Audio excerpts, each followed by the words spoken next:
picture looks pretty dark. Anyhow, I got the flywheel off. I don't see any evidence of oil from the engine over here, so it's got to be the transmission that's leaking.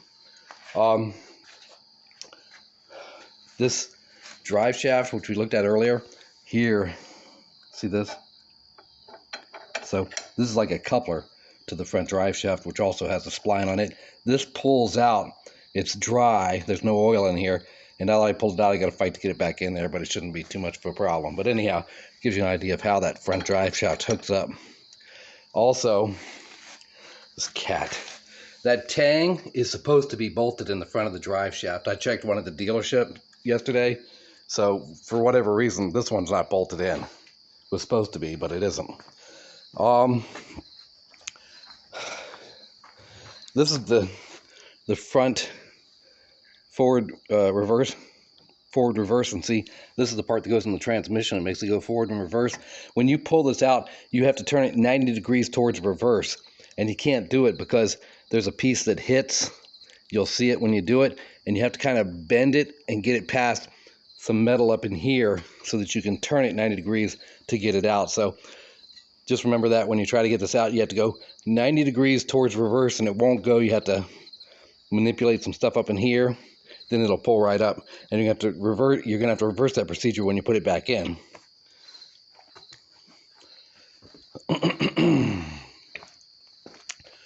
So this is a flywheel, which I thought looked pretty good. I went to the tractor place and they said, hey, take it somewhere and get it checked before you put it back in there, because we almost always have to resurface these. So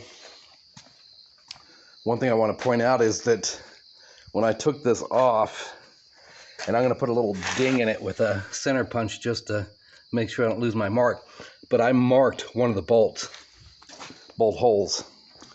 I also marked up here, it's the top left, so I can make sure I put the flywheel back, because with these pins I could get it 180 degrees the other way and it could vibrate, so I want to make sure I put it back the way it was.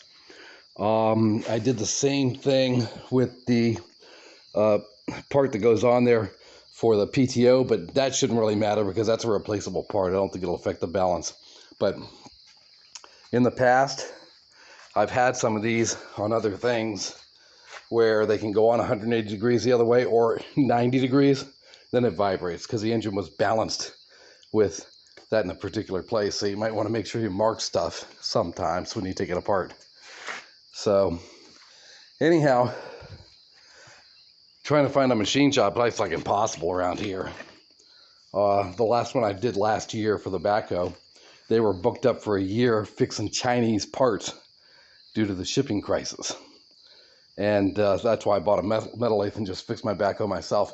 But I found a place about 30 miles from here that does race cars. And in their comments, a guy put, I took my Kenworth flywheel by there and they fixed it like that day. I'm like, okay, so I emailed them after hours.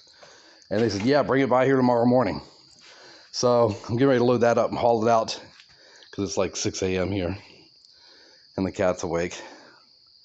So I'm going to load that up and haul it down there and let them at least take a look at it and tell me if it needs anything. And they'll probably say, of course, yes, let's clean it up a little bit. And it still has the pilot bearing in it. It's probably good. I'm going to replace it. But then you have to worry about the one I order. Is it the right one? Because, you know, the tractor place will screw up. Or will I have to reuse this one? So I'm going to mark this one in case they take it out. I'm going to tell them to make sure they give it back to me, even though I'm going to throw it away. Just in case.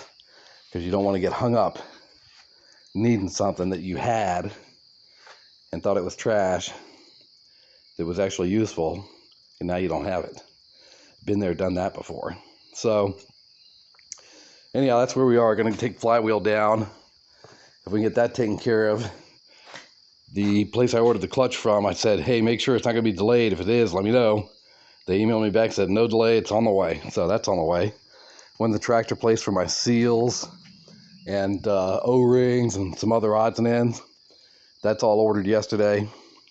The PTO shock absorber, I'm going to reuse that because it's the PTO on this tractor's hardly ever been used. So there's no reason for that not to be reused at all. Matter of fact, Heck, the PTO on this has been used to get in hay, and when we engage it, we put it at idle, turn it on, rev it up, so that it is virtually unused. So mainly it's a matter of, also let me tell you, I got the flywheel off of here. So I put the jack stands up on blocks. I ended up taking the little jacks out.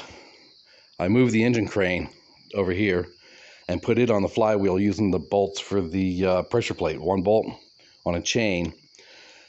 Then I took the 4 main bolts out, marking all of them, and pulled it off because you don't know how heavy this thing is. And once I got it out, I lowered it to the floor with the boom with the crane, then drug it over there and put the crane back around as the safety and put my little jacks back in. So that's how I got that off. So now I'm going to go get the pickup truck, load that up, and go get it resurfaced, possibly.